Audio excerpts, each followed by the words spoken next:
दरेकरांना वेड लागलंय आणि त्यांचं माझ्या विरोधात अभियान सुरू आहे असं मनोज जरांगे यांनी म्हटलेलं आहे। दरेकरांच्या टीकेला त्यांनी प्रत्युत्तर दिलंय। जरांगेंची शांतता रॅली नव्हे, द्वेष पसरवणारी रॅली आहे असं दरेकरांनी म्हटलंय। येत्या 2 दिवसांपासून जरांगे पाटलांची शांतता रॅली सुरू झाली। या रॅलीतून जरांगे सर्वपक्षीय नेत्यांवर टीका करत आहेत। यावरून भाजप नेते प्रवीण दरेकरांनी जरांगेंवर टीका केली।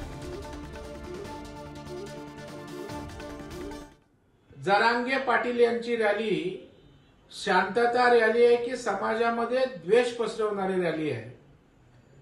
बरं, वाटेल ते बेछूट आरोप करत असताना वस्तुस्थितीवर आधारित त्या ठिकाणी आरोप असायला पाहिजेत। म्हणतात देवेंद्र फडणवीस साहेबांनी षडयंत्र केलं, दरेकर साथ देत आहेत।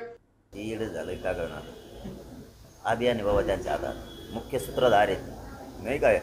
एखादा मोठ्या हत्याकांडाचा सूत्रधार असतो तसं मेन सूत्रधार आहे बाबा ते। त्याच्यापासून बोलायला मला भेव वाटते त्याला बोलायला। आता हे अभियान राबवतोय, त्यातला एक जण आता लगेच सुरुवात करणार आहे अभियानाला। हे जर असंच करत राहिले तर पुढं काय होतं? मुंबईतल्या सीटाचं सुद्धा बघा काय होतं। आता तरी आम्हाला थोडंफार मागं पुढं वाटत होतं मुंबईतल्या सीटाबद्दल, पण आम्ही एकूण जे आढावा घ्यायला लागलो ना, भाजपच्या मुंबईच्या बी भाजपच्या सीटाला आणि नागपूरच्या सीटाला काय होतं तुम्ही नुसते मजा बघा। तुम्ही करत राहा म्हणा फडणवीस साहेबाला असंच, तुम्ही संघटना फोडा, याचे परिणाम काय होतील तुम्ही थोडे दिवस दम धरा।